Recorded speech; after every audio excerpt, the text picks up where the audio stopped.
Dear students, first of all, I would like to welcome you to your new class. Now you are in the senior class, so you have to work very hard and focus in your studies. I know online classes are new experience for you, but gradually you will enjoy the classes. Good morning, everyone. Today I am going to start the chapter 1 of chemistry, known as Some Basic Concept of Chemistry. This chapter belongs to the physical chemistry. Now, in 11th class, we have three parts of chemistry. One is the physical chemistry, second one is the organic chemistry, and third one is the inorganic chemistry. Now, this chapter, that is Some Basic Concepts of Chemistry, belongs to the physical chemistry. Now, let us discuss about the topic chemistry. We all know very well that in today's life, the chemical is the priority of our life. Everything is composed of the chemicals, means everything contains the chemistry. So, chemistry is the study of the material that make up the universe and the changes which these material undergo. Or we can say that the study deals with the composition, structure and properties of matter. Now the next topic is importance of chemistry. Importance of chemistry in our life or everywhere. Chemistry is the branch of science which deals with the study of composition, properties and structures of matter and the changes which the matter undergoes under different conditions and the laws which govern these changes. Now, chemistry play a very important role in our life. Even it is difficult today to imagine our life without chemistry, because chemistry is used in the every field of the life, or everywhere chemistry is used. So let us discuss the main applications of the chemistry. So the first is that is fertilizers. Fertilizers. All the fertilizers which we are using to enhance the agricultural practices, they are composed by the chemicals. All the insecticide, fungicides, pesticides, all are composed only with the help of the chemical. The second thing is, nowadays we are using the variety of preservatives. All the preservatives which are used to preserve the food from the fungus, from the bacteria, is composed with the help of the chemical. One of the very popular food preservative is the sodium benzoate. It is a very good preservative. It is a chemical. Next is, we are using variety of medicines, and all the medicines are the chemical preparations. There are so many diseases like a cancer, AIDS and typhoid, malaria, and there are many more diseases. So every disease, for every disease, or to cure the every disease, we use the medicine, and these medicine are composed by the chemical. Next is the anesthesia. Anesthesia is used during the surgical operations. So anesthesia is also a chemical. We use, that is number 5 is dyes and colors.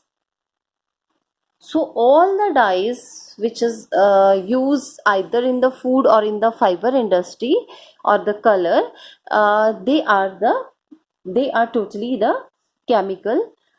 We use the chemicals in the every field of our life, like the fertilizers, even the soap, detergents, if we are talking about the polymers, if we are talking about the metal, if we are talking about the alloys, everything is composed with the help of the chemical. And if we are talking about the chemical, it means we are talking about the chemistry, because in the chemistry, the chemical, everything, and we prepare the fertilizer, we prepare the preservative, we prepare the medicine, anesthesia, anesthetics, or drugs and dyes. Here we are focus, or we are studying about the structure, we are preposition, preparation, and the uses of the these things. So it means that we are talking about the chemistry of these goods. Now the next topic is matter. We all are familiar with the term matter. We all know very well that anything that has mass and occupied space is known as matter. For example, there are so many, everything is the example of matter. For example, a book, pen, table, everything, sugar, water, air, everything is a matter, because they all have a mass and they all occupy the space. So the matter is classified into two ways. The first way is the physical classification of matter, and the second way is the chemical classification of matter. Now let us discuss the classification one by one. First of all, we are talking about the physical classification of matter. So, depending upon the physical state of matter, the matter is classified into three states. The first is solid, second one is liquid, and the third one is gas. So, on the basis of the physical classification of matter, there are three states of matter: solid, liquid, and gas. Now, let us discuss the solid first. We all know very well that a solid has a definite shape and definite volume.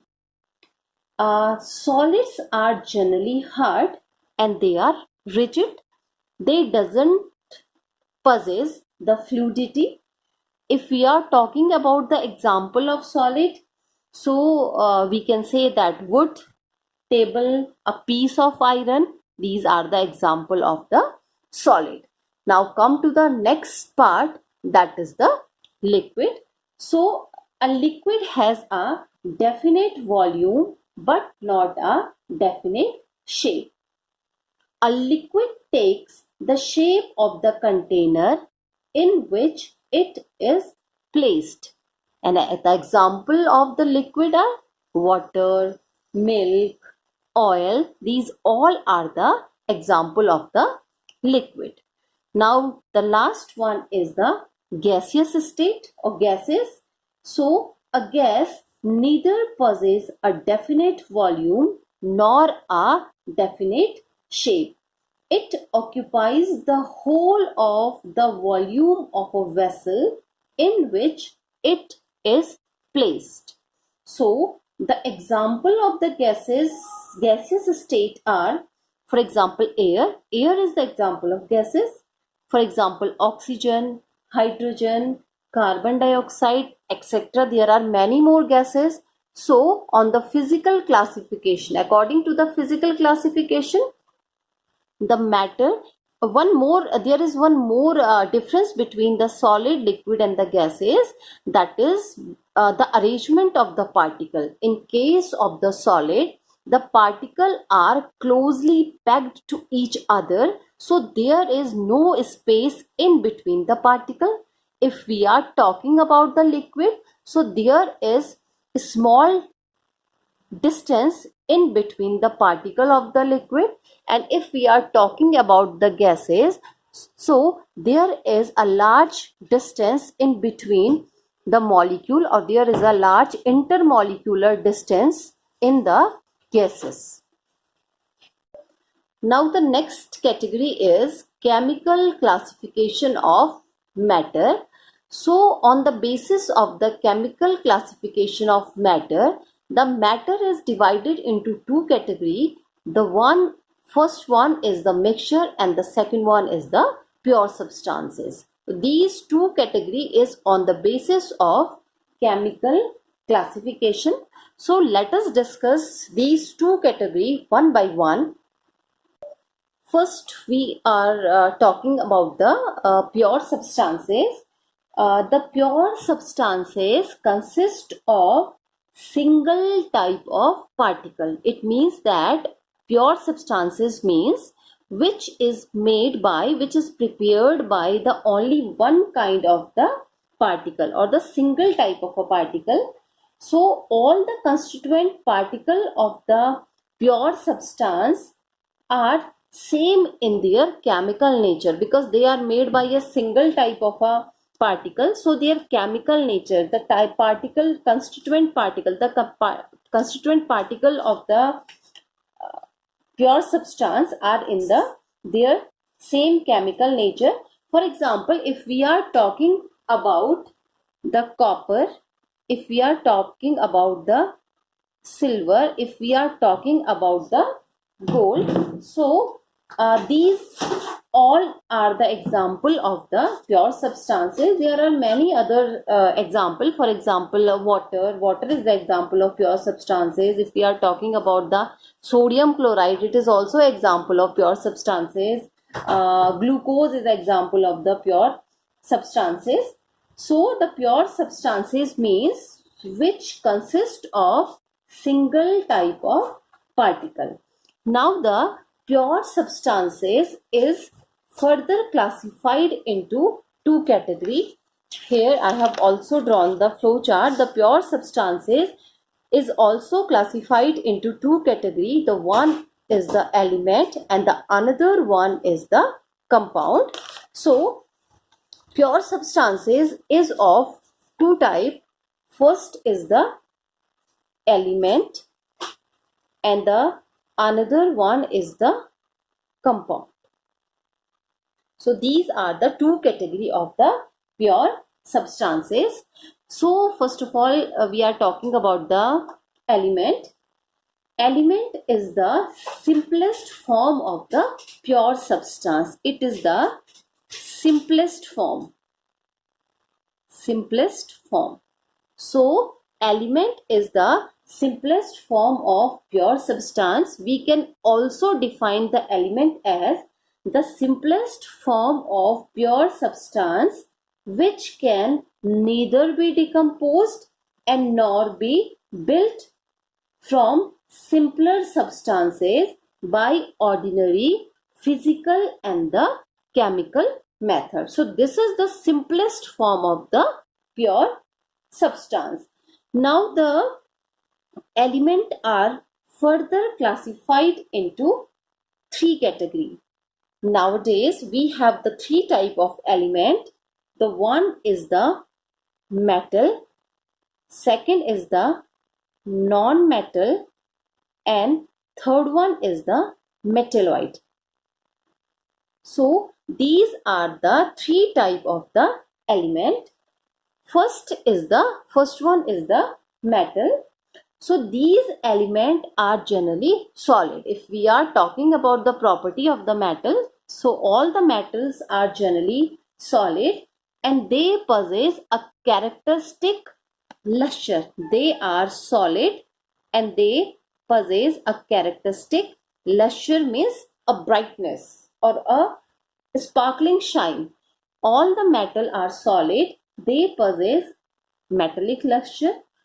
They are hard, and one of the main property of the metal is they have ability to conduct heat and electricity. This is the one of the very important property of the metal. And the example of the metal are gold, silver, iron, copper, aluminium, they all are the example of the metal. Now the next category is non-metal. So these elements are generally non-lustrous, they are brittle, and the poor conductor of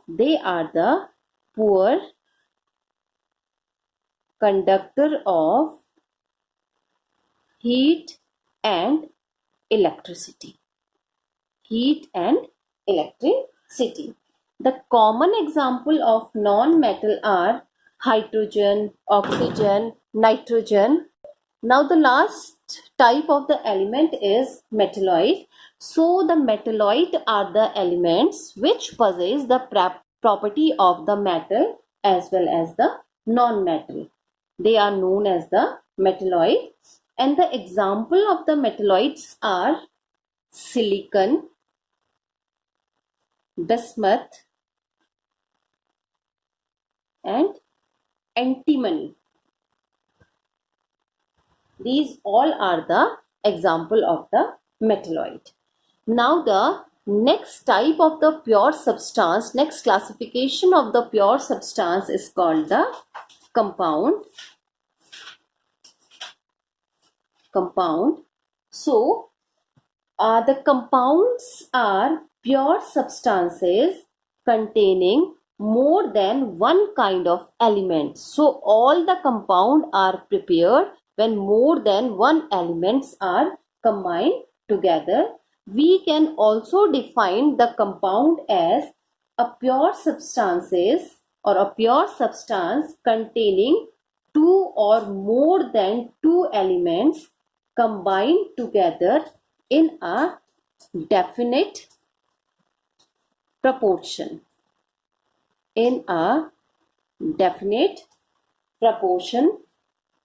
By mass, and which can be decomposed into its constituent elements by suitable chemical method.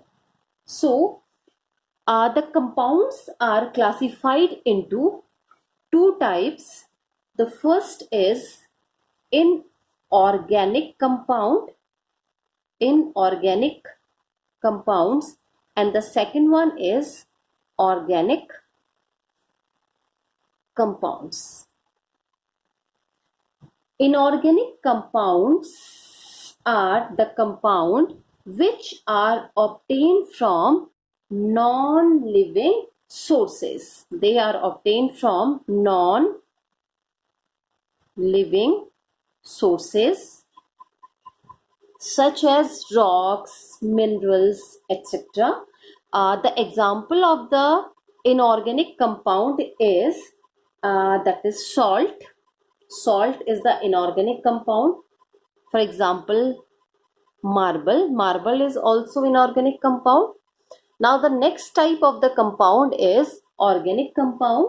It means that these are the compounds which are obtained from living sources. They are obtained from living sources. For example, carbohydrates, oil, fats, and there are many more organic compounds. So these two are the classification of the compound. Now the next type of the matter is mixture. Now let us discuss about the mixture. So the next category is mixture. Mixture is a combination of two or more elements or compound. It is a combination of two or more elements or compound in any proportion. Here in case of the compound, there is a definite proportion, but in case of the mixture, there the composition or proportion is not fixed. So a combination of two or more element or compound in any proportion so that the component do not lose their identity is called the mixture. Now the mixture is categorized into two part, or it has two we have two type of a mixture. One is the homogeneous mixture and second one is the heterogeneous mixture. So the first is the homogeneous mixture. A mixture is said to be homogeneous if it has a uniform composition, if its composition is uniform throughout. So it is called the homogeneous mixture. The component of a mixture cannot be seen even under a powerful microscope because it is a uniform composition. That's why we can't see the constituent of the homogeneous mixture with the help of the microscope. Homogeneous mixture are also called solution. Homogeneous mixture are also called solution. The example of the homogeneous mixture is air. It is a very good example because air contains carbon dioxide, oxygen, nitrogen, water vapor. So it is the example of the homogeneous mixture. We can't see the constituent of the homogeneous mixture with our naked eyes. The second one is the heterogeneous mixture. So a mixture is said to be heterogeneous if its composition is not uniform throughout. So we can easily see the component of the heterogeneous mixture. These mixture consist of two or more part or two phases. One is the dispersed phase and another one is the dispersion medium. For example, if a mixture of the iron filling, we can easily see when we mix the iron fillings with the sand, so it is a type of a heterogeneous mixture. We can easily see the constituent, that is the iron filling as well as the salt with our naked eyes. So these two are the types of the mixture, that is homogeneous mixture and the heterogeneous mixture.